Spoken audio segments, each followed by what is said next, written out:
बिस्मिल्लाहिर्रहमानिर्रहीम। Page number 96।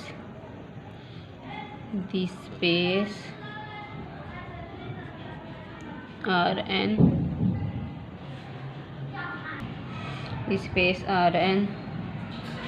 or Cn is complete। आपने इस स्पेस को कंप्लीट शो करना है। कंप्लीट शो करने के लिए हमें क्या करना पड़ेगा? हमें Rn में से काशी सीक्वेंस लेना पड़ेगा। Be a Kashi sequence in Rn में से ये काशी सीक्वेंस लिया बेटा, तो इसकी एंट्रीज कैसी होंगी? देखो बेटा, इसको मैं ज़रा खोल के तफसील से बताऊँ ताकि आपको आगे जो है वो समझने में आसानी हो। ये सीक्वेंस ऐसा होगा x1 x2 x3 x4 xp up to so on. अब चूँकि ये Rn के एलिमेंट्स हैं ना, तो इनमें से हर एलिमेंट जो है वो एक n टुपल है।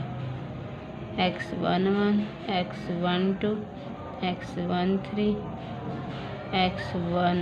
अब ये ऊपर 1 क्यों लगाए हैं? क्योंकि ये सीक्वेंस की पहली टर्म है।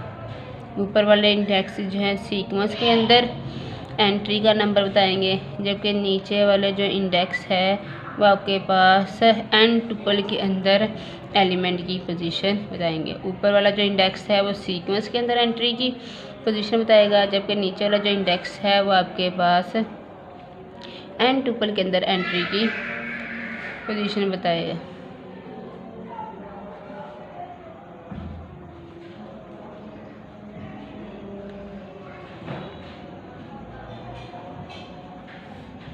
ठीक है जी।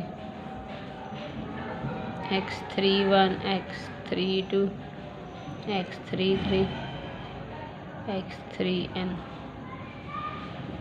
और ये पी टर्म है। ठीक है जी। तो ये मैंने आपको सीक्वेंस ओपन करके दिखाया कि ये दरअसल किस तरह का सीक्वेंस है। ये तो मैंने आपको सीक्वेंस ओपन करके दिखा दिया। xp टर्म क्या होगी? xp1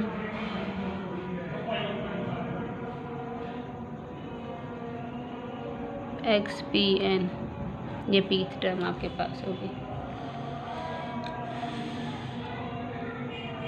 अब Rn जो है आप जानते हैं ये एक मीट्रिक स्पेस है, जबकि मीट्रिक इसके अंदर किस तरह से डिफाइन करते हैं?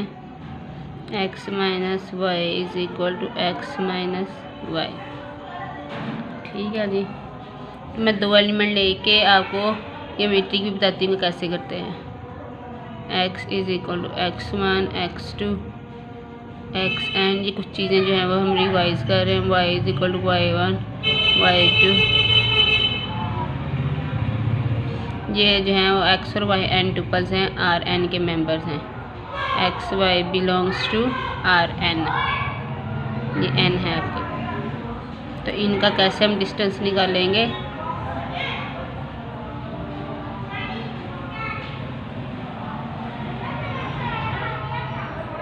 जो कि बराबर है square root x1 minus y1 का square plus x2 minus y2 का square plus xn minus yn का स्क्वायर। इसको आप इकट्ठा करके ऐसे भी लिख सकते हैं, summation i varies from 1 to n xi minus yi का स्क्वायर। ठीक है जी बेटा, ये मैंने आपको सीक्वेंस भी खोल के दिखा दिया और सीक्वेंस के अंदर मीट्रिक जो है वो किस तरह से कैलकुलेट करते हैं वो बता दिया। अब हमने करना क्या है? हमने इस स्पेस को कंप्लीट कर शो करना है।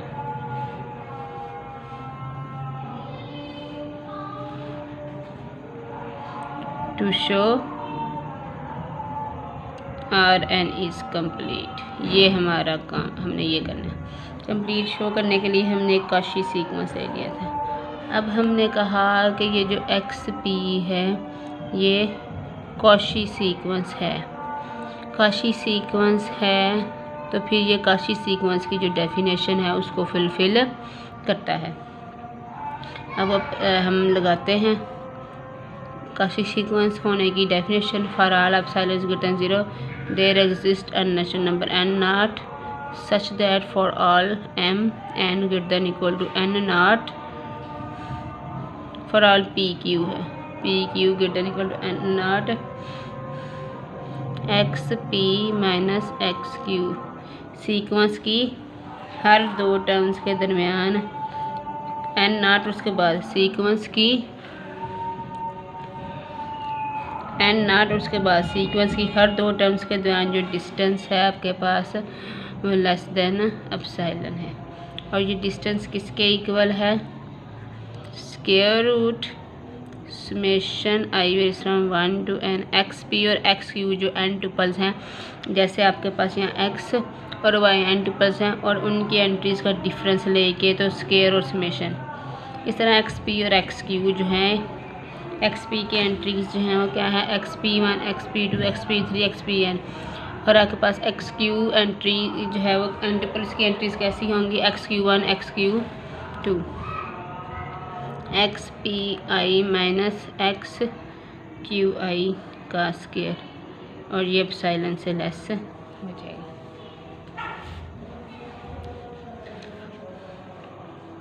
अब देखो ये बेटा ये चीज़ इसके बराबर है, ये एप्सिलॉन से लेस है।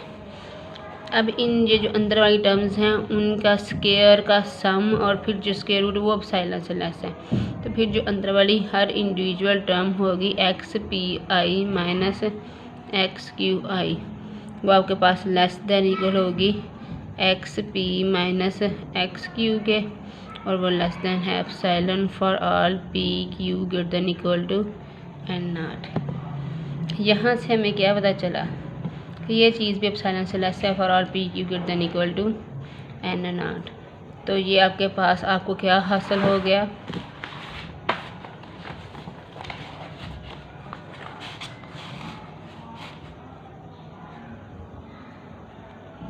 X P I minus x Q I का mod is less than epsilon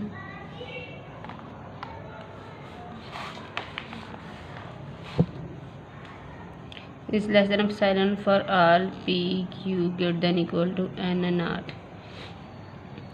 for अब i कहाँ से कहाँ तक वेरी कर रहा है? For i is equal to 1 2 3 ये n तक वेरी कर रहा है, क्योंकि i क्या चीज़ है? ये नीचे वाला x1 x2 x3 नीचे वाला इंडेक्स है ना, तो ये कहाँ से कहाँ तक है?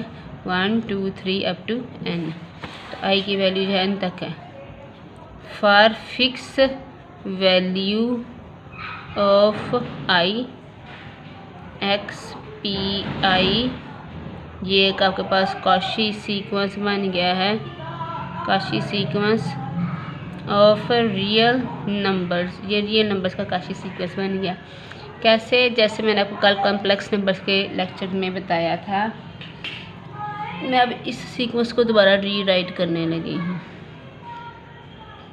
पहली एंट्री क्या है? x11 x12 x13 x1n, x21 x22 x23 x2n, x31 x32 x33 x3n,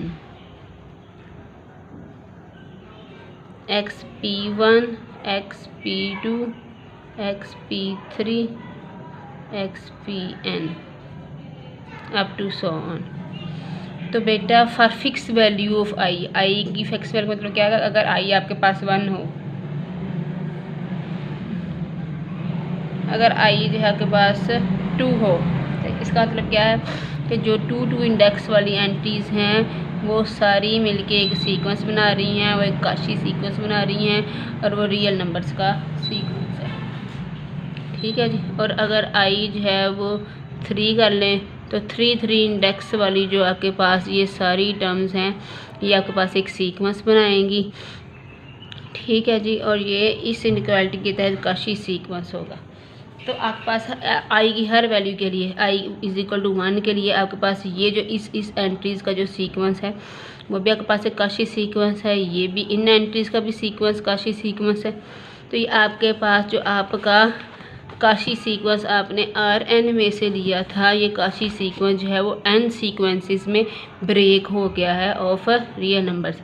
तो ये आपके पास है। अब ये काशी सीक्वेंसेस हैं ऑफ रियल नंबर्स।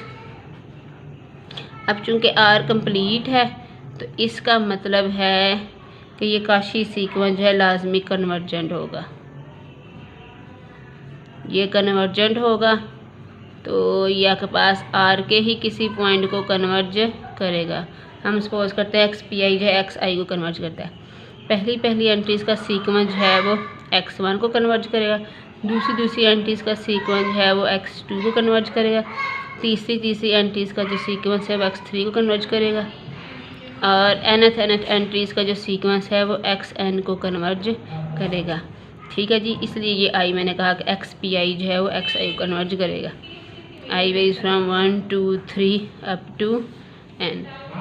तो आपके पास जो आपका सीक्वेंस है वो n सीक्वेंसेस में ब्रेक हो गया है, n sequences of real numbers, और उनकी n लिमिट्स होंगे। उन लिमिट्स को हमने मिला के एक n टिपर बना लिया, और हम शो करेंगे कि जो हमारा Rn के अंदर ये वाला काशी सीक्वेंस जो है ये इस n टिपल को कन्वर्ज करता है।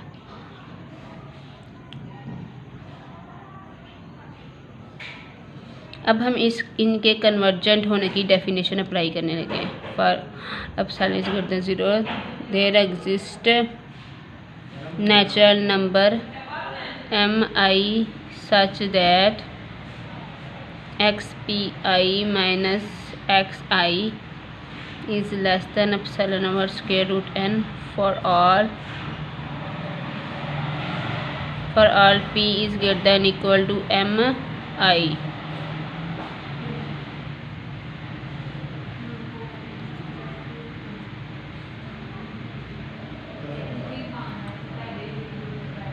ठीक है जी। अब चूँकि n सीक्वेंस हैं, अभी आपके पास n सीक्वेंस हैं, तो ये n ही नेचुरल नंबर्स होंगे। तो हम इनमें से जो सबसे मैक्सिमम है वो ले लेते हैं।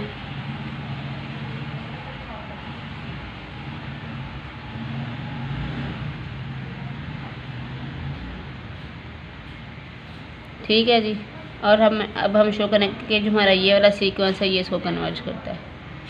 तो ये सीक्वेंस को कब कन्वर्ज करेगा, जब हम XP और X, इसका नाम हमने रख लिया है X, इस n टुपल का नाम रख लिया है X।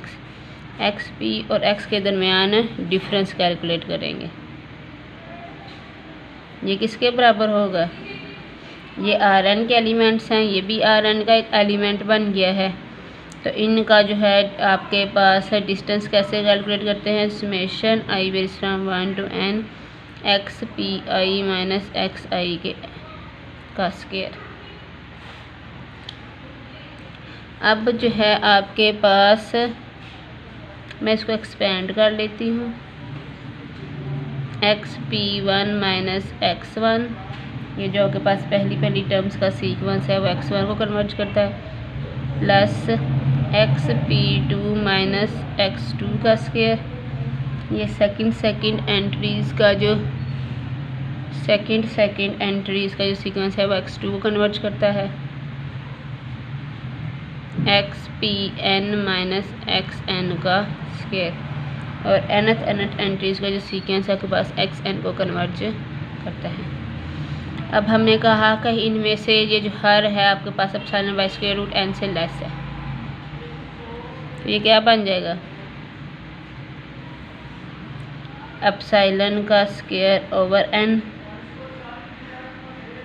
एप्सिलॉन का स्क्वायर ओवर n, एप्सिलॉन का square over n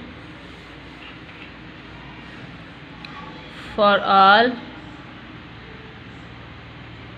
P is greater than equal to M not.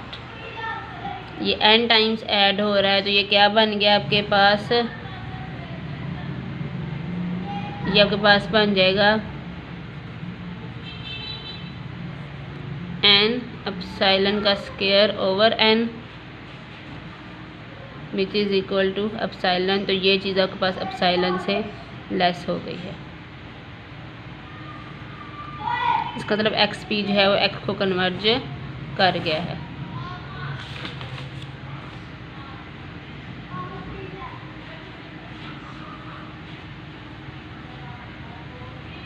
इसका मतलब है x p converges to x, और एक्स पी जो है वो आर एन के अंदर काशी सीक्वेंस था, और ये एक्स जो है वो आर का ही एन टुपल था। तो हमने शो कर दिया कि हमने आर एन में से काशी सीक्वेंस लिया था और वो कन्वर्ज कर गया है। तो इसका मतलब है कि आर एन जो है वो एक कंप्लीट मेट्रिक स्पेस है। ठीक है जी। नेक्स्ट एग्जांपल है हमारे पास, the space L infinity of all bounded sequences real or complex is complete. The space